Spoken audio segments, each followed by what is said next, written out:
Hello guys, so let's study about VSD. So VSD refers to ventricular septal defect. Before we start with it, let's understand the basics of VSD. So this here is a simple diagram of the heart, where this is the right atrium, this is the right ventricle, this is the left atrium and this is the left ventricle. So now we know VSD refers to presence of shunting between the two ventricles, which is the left ventricle and the right ventricle. So now since we know the pressure of the left ventricle is more than that of the right ventricle, so the blood flows to the left ventricle into the right ventricle. So now the blood flows directly into the pulmonary artery if the shunt is large before passing into the right ventricle. So now there is increased amount of flow of the blood through this shunt and then into the pulmonary artery. So now there is increased flow of blood into the pulmonary artery. From the pulmonary artery, this increased amount of blood goes into the lungs. So therefore, we know that there is pulmonary congestion. So now the blood flow, increased amount of blood flow will reach the pulmonary ventricles, and this increased amount of blood flow will reach the left atrium. So initially, there's left atrial enlargement in case of VSD. Now this increased amount of blood flow also reaches into the left ventricle. So now there's also left ventricular enlargement in case of VSD. Now from the left ventricle, the blood can either pass into the right ventricle or into the aorta. So the blood flow through the aorta is decreased.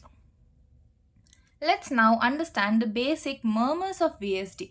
So when the blood flows from the left ventricle into the right ventricle, there is a shunt murmur which is a pansystolic murmur. And when the increased amount of blood flows into the pulmonary artery, there is a accentuated P2, which is the pulmonary sound will be increased. Also, when it flows through the pulmonary artery, there is ejection systolic murmur. Now, due to increased amount of blood flow through the lungs, there is also pulmonary congestion and pulmonary arterial hypertension. Now, there is increased amount of blood flow from the left atrium to the left ventricle, so the S1 is also accentuated.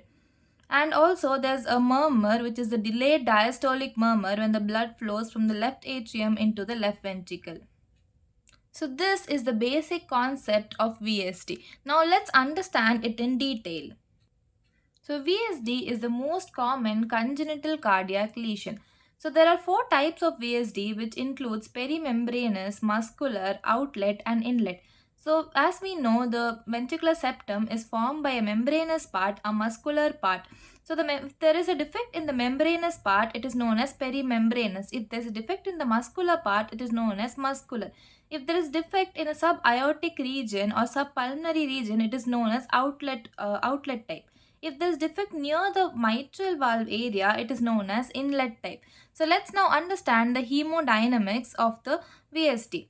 There is shunting of oxygenated blood from the left ventricle into the right ventricle.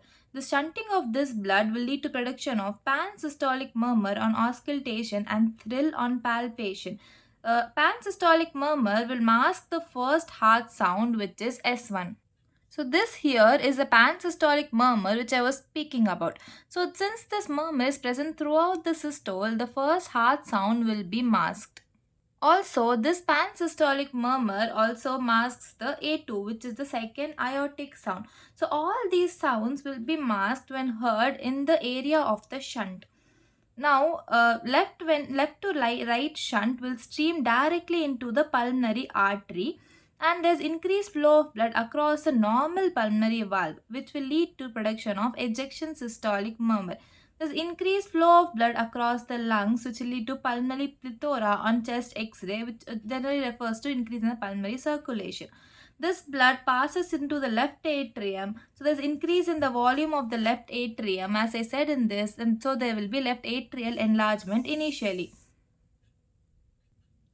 There's also increased amount of blood flowing through a normal mitral valve, as I said in this diagram. So here there will be increased amount of blood flow, which will lead to the production of delayed diastolic murmur and accentuated first heart sound, which will generally be masked by pansystolic murmur. The left ventricle has two outlets. It is either through the VSD or through the aortic valve. So the aortic valve will empty early. Here there is decreased blood flow through the aorta, so this will empty early compared to the pulmonary artery. ejection into the right ventricle and pulmonary artery is increased. So there will be delayed P2. So since the A2 closes earlier than P2, there's widely split second heart sound. Clinical features. The symptoms will appear around 6 to 10 weeks of age along with congestive cardiac failure. The symptoms will include palpitations, dyspnea on exertion, and frequent chest infections. Since there's increased amount of blood flow through the pulmonary artery and through the lungs, there's pulmonary congestion and therefore there'll be frequent chest infections. The signs, as we saw earlier, there is systolic thrill at the left sternal border, which is generally the fourth left sternal border, which is the area of the shunt. On palpation, there may be a systolic thrill, not always necessary. On auscultation in the left sternal border, either in the third space, fourth space, or fifth space, where there may be a shunt, there is pansystolic murmur heard with masked first and second heart sound. So this is the pansystolic murmur to be masking the first and second heart sound. At the second intercostal space, which is the pulmonary area, there will be accentuated pulmonary heart sound and widely split second heart sound.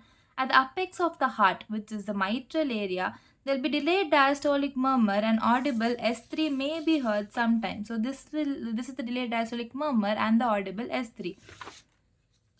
Now we have seen how there will be the features of palpation and auscultation. Now let's look about the ECG findings. So the ECG is variable. Small or medium sized VSD, there will be normal ECG. If there's large sized VSD without pulmonary arterial hypertension, then there will be left ventricular hypertrophy, as I said already.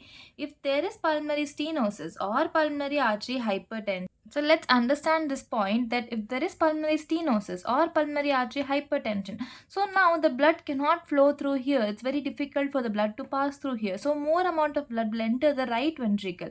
So now when in presence of pulmonary stenosis, there will be right ventricular hypertrophy first compared to the left atrial and left ventricular hypertrophy. So, if the patients have pulmonary stenosis or pulmonary artery hypertension, there will be both right ventricular hypertrophy and left ventricular hypertrophy, or pure right ventricular hypertrophy, since it may also appear first. On chest X-ray, there is left ventricular enlargement. That is, the apex of the heart is shifted downwards and outwards. So, due to left ventricular enlargement, the apex of the heart will shift downwards and outwards. The cardiothoracic ratio will also be increased because there is cardiomegaly either due to left ventricular enlargement or due to right ventricular enlargement. And there's increase in pulmonary vasculature. That is, I said there's already that there's pulmonary congestion. So there's increase in pulmonary vasculature producing pulmonary plethora on chest X-ray. The aorta may be normal or smaller because decreased amount of blood flow through the aorta. This left atrial enlargement may also be associated.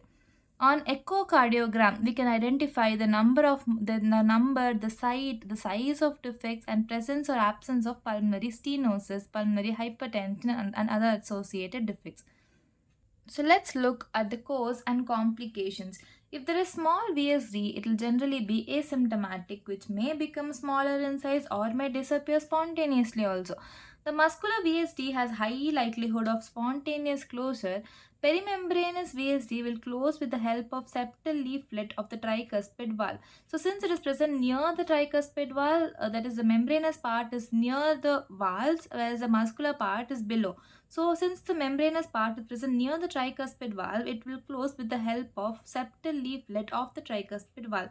Subpulmonary will become smaller as aortic valve will prolapse through it. Subpulmonary or subaortic is present near the aorta, so the aortic valve can prolapse through it. So if this happens, there will be increased risk of aortic regurgitation. Let's now look at the complications.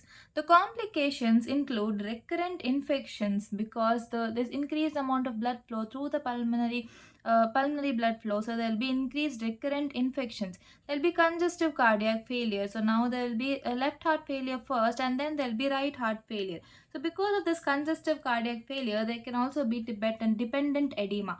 So what does dependent edema mean? In case of children who are actively running and standing, there will be pedal edema. That is, the legs are the most dependent part, so there will be pedal edema. Whereas smaller children who are lying down continuously, there will be presacral edema. There can be pulmonary stenosis, there can be pulmonary artery hypertension, all this because of increased flow of blood. There can be aortic regurgitation. As I said earlier, the aortic valve may prolapse in case of subaortic region, so there can be aortic regurgitation. There can be infective endocarditis due to recurrent infections. There can also be infective endocarditis, and later there can be Eisenmenger syndrome. So let's understand now what is this Eisenmenger syndrome. Normally, the left ventricular pressure is more than the right ventricular pressure. So the blood is flowing from the left ventricle to the right ventricle. Now, if there is pulmonary stenosis or pulmonary arterial hypertension, the pressure here will build up. So it will increase gradually, gradually, and as it increases, the right atrial pressure will also the right ventricular pressure will also start increasing. So now the right ventricular pressure is increasing, and at one point of time, the right ventricular pressure will be more than that of the left ventricular pressure. Shunting of blood will occur from right ventricle to the left ventricle. So now the left ventricle has oxygenated blood and the right ventricle has deoxygenated blood. So now the blood will flow from the deoxygenated part to the oxygenated part. So since there is mixing of the deoxygenated blood with the oxygenated blood, there will be cyanosis. So in case of Eisenmenger syndrome, there is cyanosis, but normally in VSD there is no cyanosis. Now let's look at the treatment. So medical management, we have to control the congestive cardiac failure by giving diuretics such as furosemide or digoxin. We have to control the recurrent chest infections by antibiotics. We have to control and we have to treat infective endocarditis if present. Surgically, we have to close the defect. The indications of the surgery will be congestive cardiac failure, or when the pulmonary flow becomes more than the systemic flow, more than twice the systemic flow actually. So normally the pulmonary flow is increased, but when it increases to more than twice that of systemic flow, now we have a problem. So we have to manage it surgically, or in case of subpulmonic or subaortic, because there's increased risk of aortic regurgitation, or if it is associated with pulmonary stenosis, pulmonary hypertension, pulmonary artery hypertension. So in these cases, there will be increased risk of Eisenmengerization, and when there is Eisenmengerization, surgery is not possible. So have to treat it before that. So the treatment will be patch repair or catheter repair. So to place a patch or catheter, the patch will be generally a Dacron patch can be placed, so that there is decreased in case of this, there is decreased risk of complete heart block, residual VSD or bifascicular block. In case of catheter repair, there's increased risk of complete heart block. So it is best for older children and for muscular VSD repair. Thank you.